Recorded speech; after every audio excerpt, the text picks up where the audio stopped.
Just honor above very many other people to come and represent them in the National Assembly. And the issues you hear the Honorable Omboko raise are indeed pertinent issues in line with Article 201 of our Constitution on the cardinal place public participation should play in all our legislative processes and even decisions in the executive. Therefore, Honorable Speaker, I want to agree with the Honorable Omboko. It is true the public participation process in the budget making process has been abused, grossly abused. And as Honorable Omboko says, that is why you find in a situation where 2 billion shillings was set aside for public participation, those who sat in the budget committee found it prudent or imprudent, whatever the case may be, to put an additional 10 billion shillings. But what is more worrying, Honorable Speaker, is that if the entire 12 billion shillings went to the counties that were slated in for the public participation exercise, then there will be no problem. The problem has come because it is people who have vested interest in those committees where they sit in that then use that opportunity to put projects in their own constituencies and counties far from what was intended by the public participation, Honorable Speaker. And I say this with immense respect to those who sit in the Budget and Appropriations Committee, because it is a committee that I have chaired before in this House.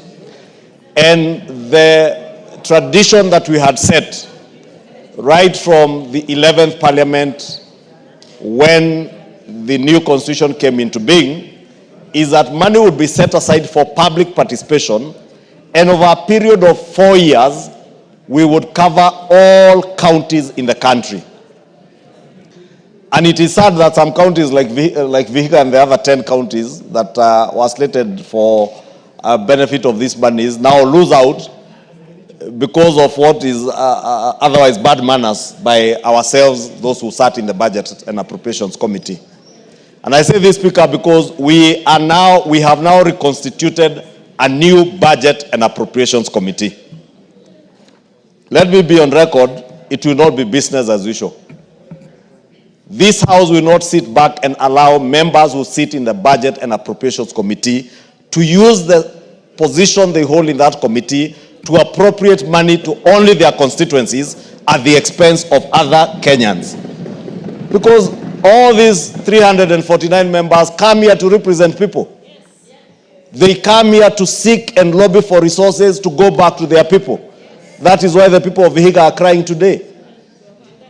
It is sad that you would find in a county that was to benefit from public participation, a national polytechnic in a county that was slated to benefit for public participation, getting a meager 10 million shillings, whereas in another county where a member in the Budget and Appropriations Committee sits in, a national polytechnic gets 250 million shillings. It is immoral, it is unethical, and very unprofessional of us who sit in those committees.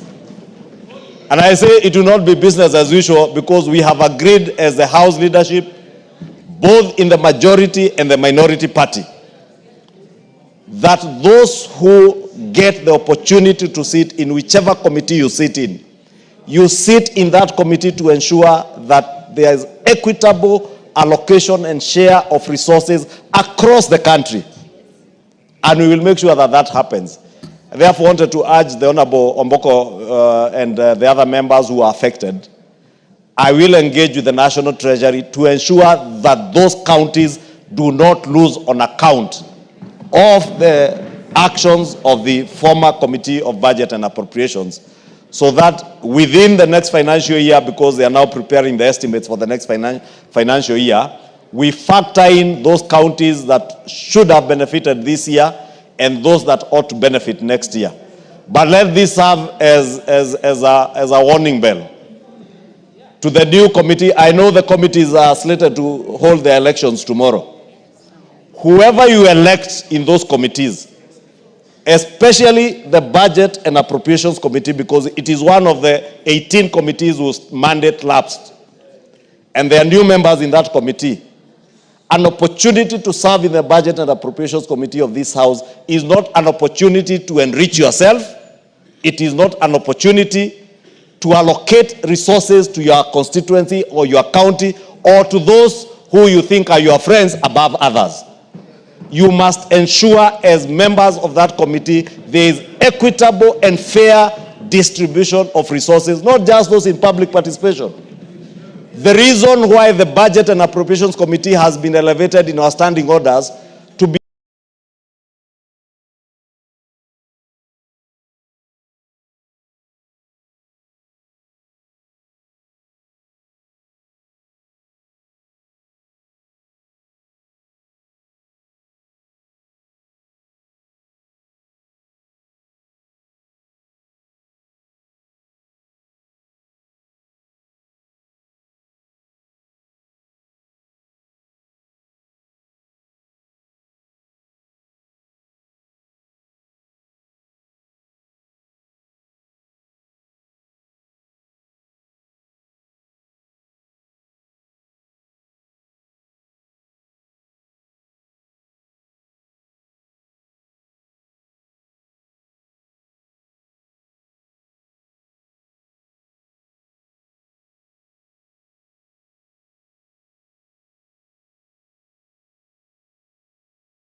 a committee that's all of you to be on the lookout. And we call out each